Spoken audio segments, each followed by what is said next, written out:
Hello, people of world history. It's now time for, drumroll please, Mr. Owen's Lecture! Welcome to another rendition of Mr. Owen's Lecture. Welcome to the 21st century. We made it, people. It's 21st century, it's modern history. This is globalization. And as I seem to be getting more and more bald, the world seems to be getting more and more interconnected.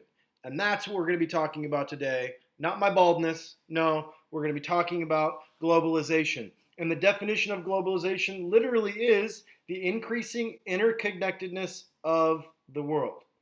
Now, technically, this dates all the way back to Columbus and the uniting of all the continents and the first start of it. Really, this is modern globalization.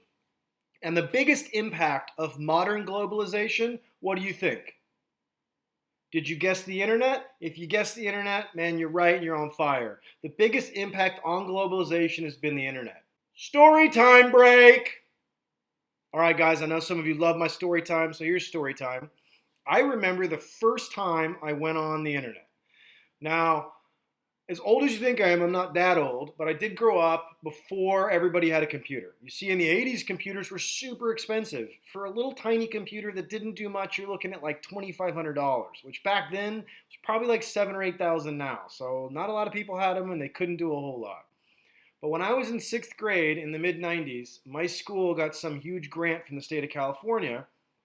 In fact, it was L.R. Green, and I was in 6th grade. L.R. Green back then did K through 8, and they had a huge grant that got all these computers, and I remember the lady said, okay, you're going to type in http://, and we were like, what's a //? What's a www? And then she had us type in Yahoo, and we were all mind boggled. We're like, Yahoo? Like the drink? Like, what are you talking about? And we went online, and boy, was that a game changer. So the internet has changed the way we live. It's changed the way we shop. It's changed the way we do everything. It is a huge deal. Okay? And globally, the way we communicate has improved. Initially, the internet didn't have all these social media things that you know and love today. It was basically just a bunch of chat rooms where you'd go on and chat with different people. But the way we communicate forever changed, and it made the world a much smaller place because you could talk with anybody, anywhere, at a moment's notice. Okay? Now, the biggest impact on communication is not the internet. The biggest impact on communication, what do you think it is? You probably have it within a foot of you right now. What do you think it is? It's your smartphone. Okay? Smartphones have had the biggest impact on communication. They are a game changer. I can still remember being little and like my parents having one of these rotary dial phones. Now we have smartphones, and they have changed the way we communicate. It's time for story time! Got another story time break for you. I remember my first smartphone, and again, I know every time I say I remember this, it makes me sound really old, but I don't care. My dad had this giant Nokia 2146 phone. It was like one of the second models of the first cell phones. I mean, the first cell phone was like the size of a giant brick. Second cell phone was a little bit smaller, but not much. And there's a picture up there for it. It's the 2146. And what you don't see is the giant battery on the back that was like 7 or 8 inches by like 3 or 4 inches. It was huge. And my dad gave me this phone when I first got my driver's license, and he said, I want you to carry this with you everywhere. He said, I'm not carrying this giant brick of a cell phone with me everywhere. We got into this huge argument, and we finally agreed that I would bring it with me in my truck, and I would leave it in the truck. There was no way as a teenager I was going to be caught dead with this ginormous phone. But as time went on, and this is probably like, I got my license in 99, 2000. So by 2001, a new phone had come out that was like half the size, and it was the Nokia 6210. And cell phone technology started to improve rapidly. And the Nokia 6210 was cool. It could fit in your pocket. You could play games on it. It was a game changer, and it was awesome. And then that's when people started carrying phones with them everywhere. So that's like early 2000s. And then I went to college. In college, I ended up getting a new phone, probably like 2005, called the Razor. Here's a picture of it now. Man, this thing was sleek. It came in different colors. It flipped open. You could actually get a Bluetooth to go with it that you could put in your ear, which was a game changer. You're walking around with a Bluetooth talking to people. You got your phone. People were starting to be able to text each other because texting was easier on these phones because they were getting a little bit easier to use. And I thought I was the coolest thing in the world with that phone. And then in probably 2008, I was a young business professional, had my own company, and I was at a business meeting at a hotel. And I'll never forget that this guy that I was doing business with was telling me about this new smartphone that he got. And I'm like, he could see I wasn't impressed. So he pulls out his iPhone, okay, and it was way smaller than this one. And he says, watch this. And a song was playing, and he opened up the app Shazam, and he held it up, and it told him who was singing and who was playing. And I'm not kidding you, I was mind blown. I went home and I bought a smartphone on my way home. I was like, I gotta have an iPhone. I downloaded Angry Birds and like lost 2 days of my life. And that was 2008-ish. And from there, it's improved. And we're kind of hitting a little bit of a plateau in what the phones can do. I think the next big evolution of these things will be when you start to see 3D images popping out on them. But the phones you have come a long way in a short amount of time, and that's all globalization.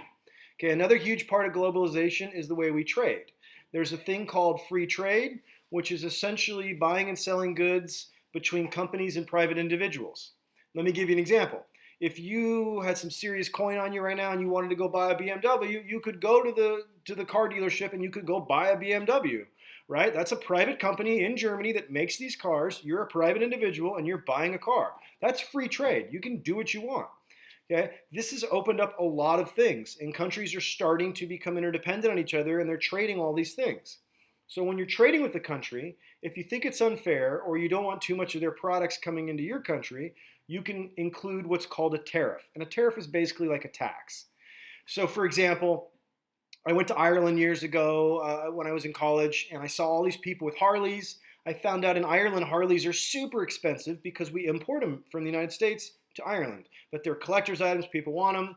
I had a connection with somebody that could get Harleys really cheap, and I was going to open up a car dealership in Ireland and sell Harleys. And I found out that they had tariffs on the Harleys, so that by the time I took the Harley from the United States and got into Ireland, I was going to have to pay a tax to import my product into Ireland. So it made the business not feasible. So that's an example of a tariff. Another example is a thing called NAFTA, which is the North American Free Trade Agreement. And the United States, Mexico, and Canada made a pact called NAFTA where they could eliminate taxes with one another and get rid of these tariffs, and that way they could trade more freely with one another. So those are some examples of ways that people can trade with each other. There's also regional trading blocks. And an example of that is an organization called OPEC, and that is the Organization of Petroleum Exporting Countries. And so, for example, Iran, Venezuela, and all these countries that are mass oil producers form their own little group, and they help regulate the price of oil based on supply and demand. So those are a couple of examples of the way our world's interconnected. There are positives and negatives to globalization. Some of the positives, you can travel far places. You could hop on a plane tomorrow and be in China. You can go all over the world, not a problem, super cool. Technology is encouraged with trade, and technology has improved a ton, making our life easier the way we live it. Communication's easier. New ideas are shared and exchanged more readily through the internet and through communication. There's greater security between countries because we are more interdependent on each other and we rely on each other for trade. There's greater economic corporate cooperation.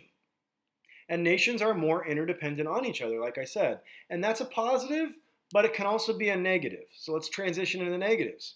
Nations are very interdependent on each other. So maybe you don't make something in your country and you depend on it from another country. And if something happens with your relationship or that country doesn't have any, you may not have that product. So that can also be a negative. Another big negative of globalization is the environmental devastation. We're using a ton of fossil fuels, we're destructing natural resources, and it's a major issue on our environment. You've heard of global climate change, and globalization is a major impact on that. Something else that's a negative is that large companies are able to dominate a large share of the world economy. For example, Amazon, Apple, these are worldwide companies that are dominating a lot of dollars out of your pocket into theirs. And it makes them have a lot more of the wealth, and it increases lower class versus middle class. Another kind of example is that is a thing called Americanization. And Americanization is when companies that are American go into other countries and open up and put out small businesses. For example, McDonald's is all over the world, and McDonald's is cheap, it's easy, it's quick, and it has a tendency to put a lot of small mom and pop stores and restaurants out of business. Another negative of globalization is global pandemics. We're living that. We know what's going on with that, and that's an example of the interconnectedness and how it works. So, some examples for you of globalization. I don't have any videos for you because I think this test, you're going to knock this out of the park. I hope you took some good notes. It shouldn't be too hard after all that. Go back and watch it again if I went too fast, and I'll leave you with one more story time. So, one last time, guys. Story time!